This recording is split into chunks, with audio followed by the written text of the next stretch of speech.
দেখো বন্ধুরা, এখানে আমি মসুর ডালের বড়ার যে ডিম দিয়ে মসুর ডালটা ওটাকে কিভাবে করছি দেখবে।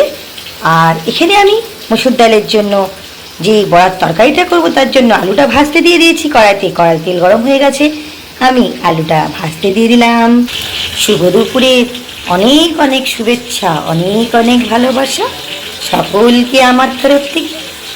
আর দেখো, এই রেসিপিটা ভালো লাগলে একটু চ্যানেলটা আমার বন্ধুরা সাবস্ক্রাইব করে দিও, আর একটা লাইক একটা কমেন্ট প্লিজ করে দিও।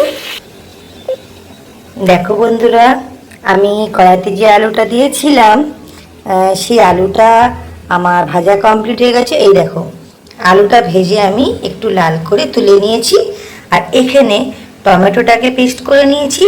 আর এইটা একটা মশলা বানিয়েছি, সেটা হচ্ছে 5 কোয়া রসুন দিয়েছি, 1 ইঞ্চি মতন আদা, একটু তোমার জিরে আর ধনে আর কাঁচা লঙ্কা, এটা একটা মিক্সিং বলে দিয়ে একটা পেস্ট বানিয়ে নিয়েছি।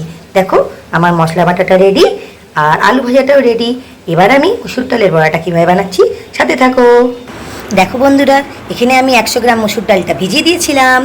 সেই মসুর ডালের সাথে আমি 2টো ডিম মিশিয়ে আর একটু পেঁয়াজ কুচি দেবো, পেঁয়াজ কুচি আর কাঁচা লঙ্কা কুচি দেবো, দিয়ে ওটাকে ভালো করে ফেটিয়ে নেব। ফেটিয়ে নিলে ওই বড়ার টেস্টটা দারুণ হবে, আর ঝোলে দিলে দারুণ ফুলে উঠবে। এখানে আমি মসুর ডালের সাথে 2টো ডিম মিশিয়ে নিয়েছি। এবার এই পেঁয়াজটা আর কাঁচা লঙ্কাটা ওটার সাথে অ্যাড করে দেব, দিয়ে ওটা ভালো করে ফেটিয়ে নেব। তারপরে ছোট ছোট বড়ার আকারে তৈরি করব।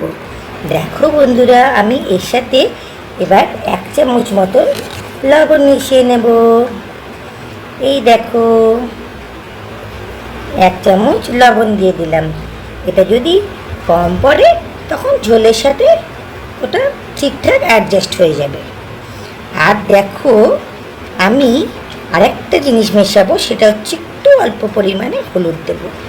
এই দেখো, জাস্ট আমি এইটুকু হলুদ দিচ্ছি।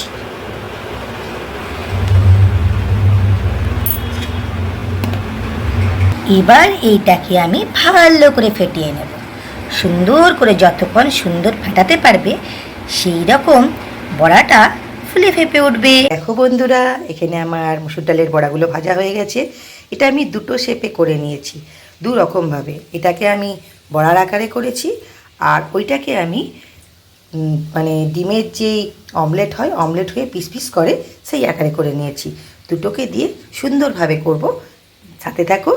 আর যদি আমার রেসিপিটা ভালো লাগে থাকে, আর সবাই মিলে একটা চ্যানেলটাকে সাবস্ক্রাইব করে দিও। যারা যারা সাবস্ক্রাইব করোনি, একটা কমেন্ট একটা লাইক করে দিও। টাটা সবাইকে।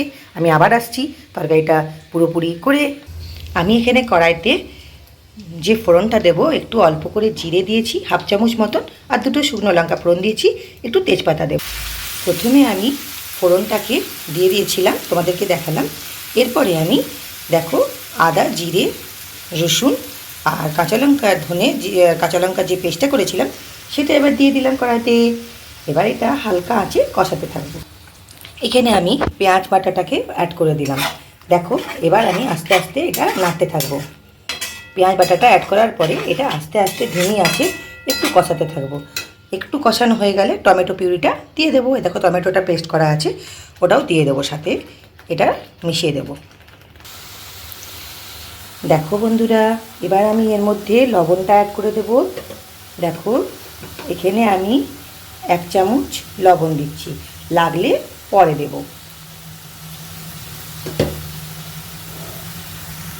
1 চামচ হলুদ গুঁড়ো মিশিয়ে দিলাম।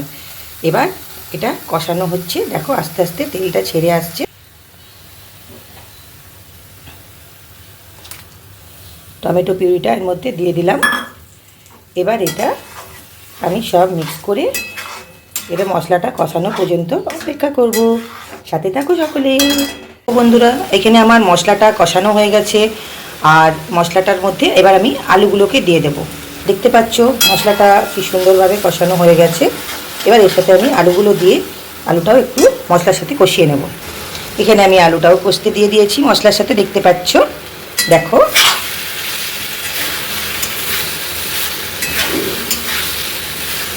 সুন্দর একটা স্মেল উঠে গেছে, সুন্দর করে একটা স্মেল উঠে গেছে।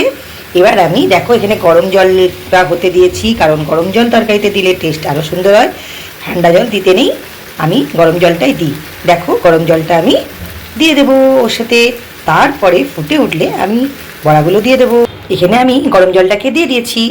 এবার গরম জলটা দেখো তরকারিটা ফুটে উঠছে, সেদ্ধ হয়ে একটু হালকা আলুটা সেদ্ধ হয়ে গেলে আমি এই যে বড়াগুলো করে রেখেছি এগুলো ওর মধ্যে দিয়ে দেবো। দেখো বন্ধুরা, এখানে আমার ঝোলটা সুন্দরভাবে ফুটে উঠেছে আর আলুগুলোও সুন্দর সেদ্ধ হয়ে গেছে। দেখো বন্ধুরা, আমার ঝোলটা সুন্দরভাবে ফুটে উঠেছে। এবার আমি এর মধ্যে বড়াগুলো দিয়ে দেবো, সব বড়াগুলো অ্যাড করে দেবো। দেখো বন্ধুরা, এখানে আমি বড়াগুলোকে অ্যাড করে দিয়েছি। এবার আমি ধনেপাতাটা মিশিয়ে নেব। দেখো বন্ধুরা, আমি ধনেপাতাটা দিয়ে দিয়েছি, ওটা এবার একটু ফুটতে থাকুক। আর আমি তারপরে তরকারিটা যখন বাটিতে ঢেলে তোমাদের কাছে দেখাচ্ছি তরকারিটা কেমন হয়েছে।